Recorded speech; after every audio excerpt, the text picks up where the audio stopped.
Hundreds of high school students in Pennsylvania walked out of class on Friday to protest the school district's transgender bathroom policy. The mother of the student who organized the walkout told Fox News the district is too focused on protecting transgender students and not looking at the big picture. Let's bring in Family Foundation of Virginia President Victoria Cobb and the Director of Federal Affairs for Parents Defending Education Action, Michele Exner. Ladies, thank you both for coming on. Some of the students affected by this had this to say. Watch. I mean, kids were upset. They didn't like girls. We want to protect them. They were upset. They didn't want men in their bathroom. It's just uncomfortable seeing like 19-year-old men or 18-year-old men in my bathroom. They're right, Michele. I mean, it's uncomfortable to be put in this kind of situation. Yeah, absolutely. Let's call it what it is. This is anti-girl policies. This is a school board that has put the needs of the vocal minority over the needs of the majority of families in that district, and frankly, over the safety and security of women and girls in that school. Yeah, and it's a big problem, Victoria, because these kids don't really have the recourse they wish they had, and so they're kind of placed in this, and it's, you know what, suck it up, or you're going to be, you know, you're going to be uncomfortable. It's just great to see that when adults fail to protect kids, they're going to step up and they're going to seek to protect themselves. They're going to step out and they're going to say, this is not working for us.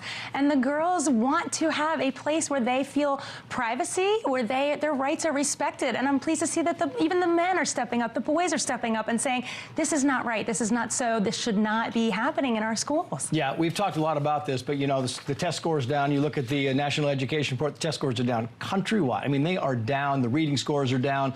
Now there's a push to get back to science in math, right? So the headline is, as test scores cratered debate over whether there's a science to math recovery. It goes on to say science of math advocates say more explicit, orderly instruction is needed, while critics see cherry-picked data and outdated failed techniques. They're saying the old math should come back in. This kind of Common Core stuff math maybe should be phased out. What do you think? I appreciate that we're having the conversation about math, because for too long it's been on political topics that have nothing to do with advancing the educational development of children. No. And so at least we're having that. But let's get back to why we're having this conversation. It's because of the prolonged education loss. I mean, America's children are suffering through an education loss epidemic. Mm-hmm. And so I'm glad that we're talking about it. And it's because of the school closures and because of school boards that want to talk about politics over education. You think they would be in panic mode, Victoria? You think if they look at the test scores across the country and in California and in Fairfax County, they would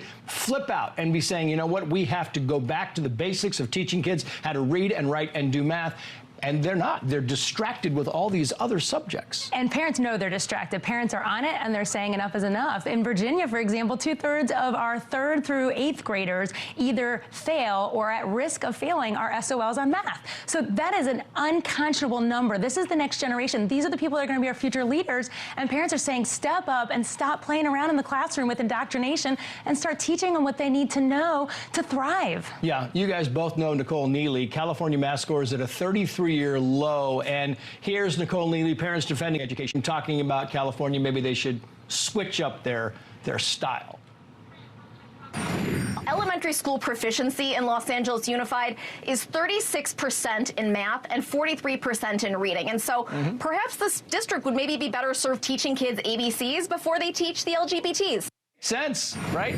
Absolutely, agree with her 100%. I mean, the reading and math scores for the past fall were the lowest they have been in decades. So the fact that that is not the central focus of every school board in America is embarrassing. And so, you know, you got to ask, these school officials in California, are they on the same planet as the rest of us? Yeah, and I wonder, I mean, this is going to be a big deal as the election comes forward, because, you know, that's the whole thing, is people look at these moms, the moms are resonating, everybody hates, you know, liberal, what's the group? Moms for Liberty. Everyone hates them, and there's a reason. Your final thoughts on this? Well, there's no question, because parents are stepping up, they're stepping out, they're saying, I'm going to defend my kid. And, you know, people should be concerned. There's also a mass exodus from public schools. Look at the numbers. Right. They're voting with their feet. They're saying enough is enough. If I can't, you know, if school board's not going to spend their time on math, we're going to walk out and find a school that actually does focus on math. And so good for them. Yeah. Victoria, Michele, thank you both.